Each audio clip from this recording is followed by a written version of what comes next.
La speaker suivante aurait pu choisir de nombreux sujets, notamment l'intrapreneuriat, mais ce n'est pas ce qu'elle nous a choisi. Elle a pris un thème énigmatique, c'est Myriam Maestroni, pour nous parler des énergies 2.0.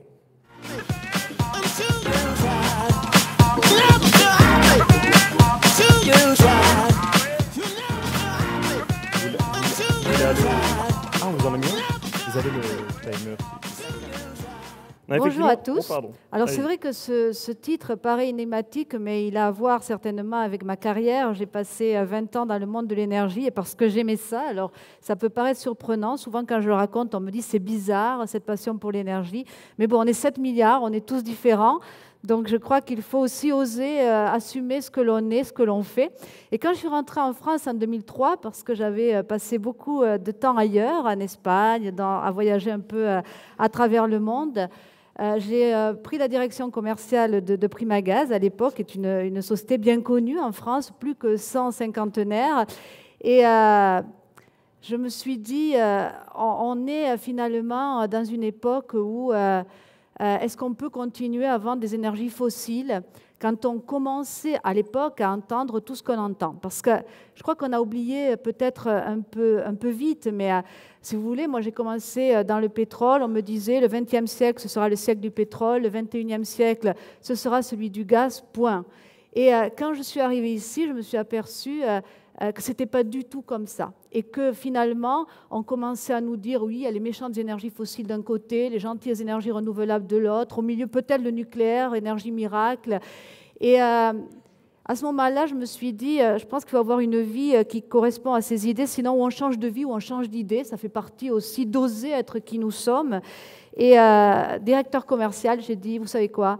On va aider nos clients à consommer moins. Parce que je me suis dit, finalement, si je pars, je fais autre chose, ça ne changera pas la contradiction intrinsèque que nous portons tous, c'est-à-dire, en gros, on a tous besoin d'énergie et personne parmi nous ne veut véritablement polluer la planète. Alors, comment fait-on avec ça ? Et évidemment, quand vous êtes la première femme directeur commercial dans l'histoire d'une société comme ça, que depuis plus de 100 ans, le business model, c'est acheter à un prix A, vendre à un prix B, et évidemment, si possible, supérieur à A. Et bien sûr, plus vous vendez, plus vous gagnez de l'argent. Quand vous arrivez et vous dites, on va aider nos clients à consommer moins, c'est juste quelque chose d'assez difficile à gérer. Parfois, j'ai tout entendu, mais j'ai eu la chance de trouver des gens autour de moi qui ont souhaité et qui se relevaient ce défi. Et je dois dire, j'ai beaucoup d'admiration et de gratitude 10 ans plus tard par rapport à ces gens que j'ai rencontrés et qui ont osé partir dans cette idée-là. Puis il se trouve que, évidemment, la vie est parcourue de multiples choses. Et en 2005, dans ce pays, on a sorti une loi qui s'appelait la loi POP, le programme d'orientation des politiques énergétiques, où il y avait deux mesures phares, mais surtout qui commençaient par une grande affirmation qui était « Messieurs et mesdames les énergéticiens, à partir de maintenant, vous devez aider vos clients à consommer moins ». Et d'ailleurs, c'était drôle parce que j'avais tout un tas de coups de fil où on me disait « Mais comment tu as su qu'on allait demander aux énergéticiens d'aider leurs clients à consommer moins ?» Simplement, c'était le sens de l'histoire. Parce que finalement, cette décennie 2000-2010 nous a appris qu'on ne peut plus avoir de certitude, on l'a entendu tout à l'heure, et que finalement, même si l'énergie est un secteur d'innovation lente, où il se passait un truc tous les 30 ans, si je prends l'histoire des bouteilles de gaz, dans les années 30, on inventait des bouteilles de gaz, c'est certainement le produit, l'emballage le plus durable jamais inventé, ce sont toujours les mêmes depuis les années 30. Dans les années 60, on inventait des citernes aériennes, dans les années 80, enterré, c'était de l'innovation produit. Finalement, pendant cette décennie, s'est passé peut-être 20 choses en 10 ans et c'est très difficile pour les entreprises de s'adapter, surtout dans des secteurs qui demandent un savoir-faire industriel assez pointu. Ce n'était pas très simple. Sauf que vous savez tous qu'on a eu un phénomène que personne n'aurait pu imaginer, qu'au début de ma carrière, j'aurais jamais pu imaginer non plus, et qui a été cette prise de conscience brutale à l'échelle planétaire du fait que il y avait le réchauffement climatique, que nos ressources finalement étaient des ressources finies, qu'on n'aurait peut-être pas du pétrole à vie. On a commencé à parler du peak oil, on a commencé à se dire les émissions de gaz à effet de serre. Et là, on s'est aperçu que, évidemment, nous n'étions pas seuls sur cette planète, qu'il y avait des gens en Chine, en Inde, qui se développaient, qui avaient aussi besoin de ces ressources-là. Et bien sûr, ça a fabriqué une croissance des prix énorme, puisqu'on commençait le début des années 2000 en se disant mais comment on va faire avec un pétrole à 15 $? On ne va jamais y arriver, il faut augmenter le prix. On finissait en 2008 avec un prix du pétrole à plus de 150 $ et aujourd'hui les niveaux de 100. Et donc bien sûr, par rapport à ça, est né de toute cette concentration de nouveaux éléments, est né ce fameux nouveau paradigme de l'énergie, que pour une raison précise, j'ai appelé énergie 2.0, parce qu'il fallait oser, parce qu'il n'y a rien de moins technologique que le monde de l'énergie, et pourtant, Dieu sait si les technologies nouvelles ont besoin de l'électricité, puisque tous les appareils sont électrodépendants. Hein. On n'a aucune possibilité d'avoir d'autres sources d'énergie que l'électricité.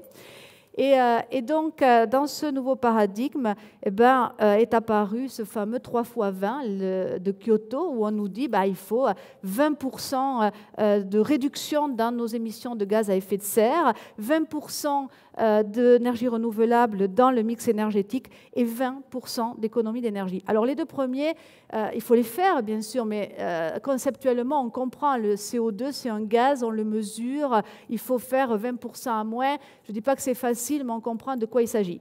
20% d'énergie renouvelable dans le mix énergétique, c'est pareil, on sait ce que sont les énergies renouvelables, on sait ce qu'est un mix, mais quand on parle de 20% d'économie d'énergie, de mesurer quelque chose que l'on ne consomme pas, c'est très contre-intuitif. Et alors, quand on le demande en plus à des énergéticiens qui ont eu ce business model auquel je faisais référence il y a un instant depuis plus de 100 ans, je crois que je sais dire à peu près dans toutes les langues, on va se tirer une balle dans le pied, parce que comment on peut faire pour aider nos clients à consommer moins quand on n'a pas du tout intérêt à faire ça.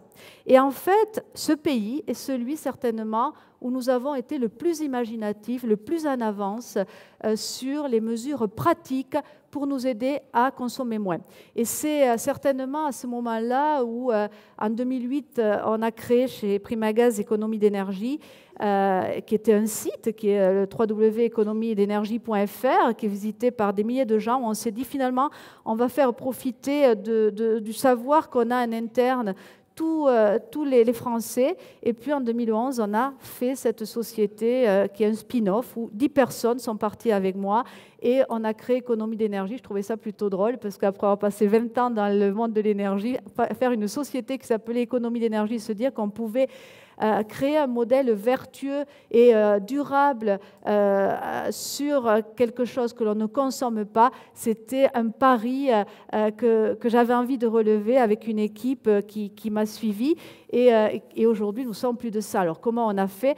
Parce qu'on a capitalisé sur les 4 dimensions de ce paradigme. La première, bien sûr, c'est le fait que les énergéticiens et l'ensemble des acteurs du secteur ont à jouer un rôle, à assumer de nouvelles missions qu'ils n'avaient pas jusque-là, à savoir, en plus de toutes celles qu'ils réalisaient, aider les clients à consommer moins. Deuxième dimension, c'est qu'on ne peut plus parler d'énergie sans parler d'efficacité énergétique et de mise en œuvre de l'énergie, parce que, bien sûr, aujourd'hui, ce qui est important, ce n'est pas tellement quelle énergie on utilise, même si, bien sûr, c'est un sujet, mais c'est combien ça va nous coûter sur notre budget. Et évidemment, si vous avez une maison bien isolée, avec une chaudière moderne, vous allez dépenser beaucoup moins qu'une maison qui est mal isolée, qui n'a pas du bon matériel. Et donc, on a mis en place des ingénieurs et des spécialistes de l'énergie et de l'efficacité énergétique qui sont devenus les deux faces d'une même monnaie.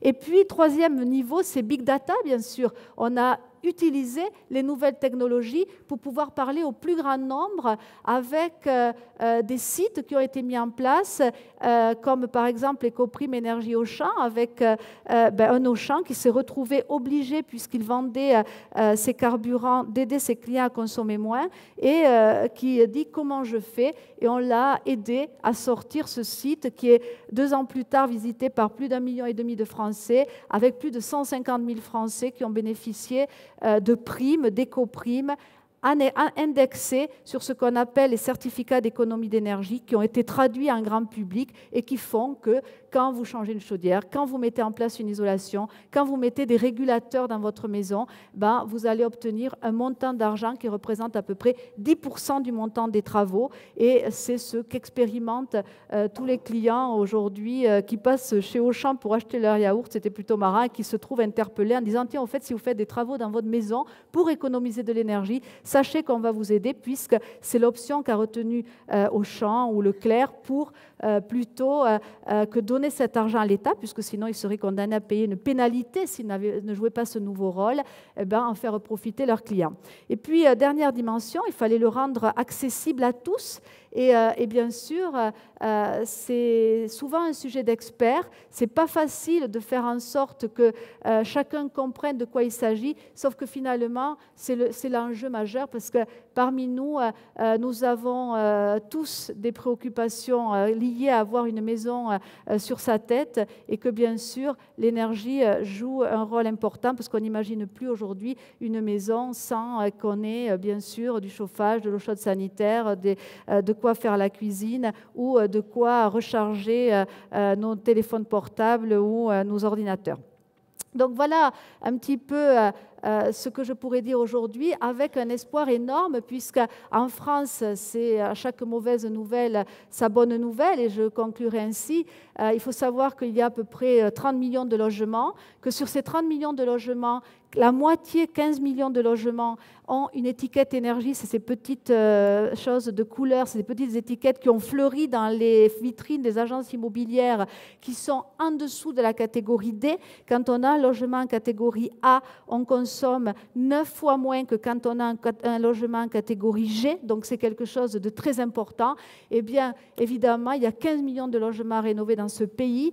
On parle de 300, de 500 000 rénovations par an. Moi, je dis c'est 1 million de logements par an qu'il faut rénover, sachant que le logement et le secteur donc, résidentiel et tertiaire fabriquent plus de 45% de la consommation d'énergie. Et sur ce 1 million de logements, bien sûr, à la clé, c'est 150 à 200 000 emplois. Et je crois qu'on a bien besoin de se donner des perspectives de ce genre-là pour se dire il y a une lueur d'espoir, il y a de l'emploi local, non délocalisable, avec des vrais métiers à la clé. Et c'est certainement ce qui me donne envie d'oser chaque matin avec les collaborateurs que j'ai autour de moi dans ce nouveau défi. Merci. Restez là. Il y a une question très perspicace, comme souvent. Une révolution dans l'énergie tous les 30 ans, quelle sera la prochaine? On l'a commencé en 2033, on est revenu en 2013. Projetez-nous en 2043, qu'est-ce qui se passe? L'énergie ne pourra plus être dissociée des nouvelles technologies.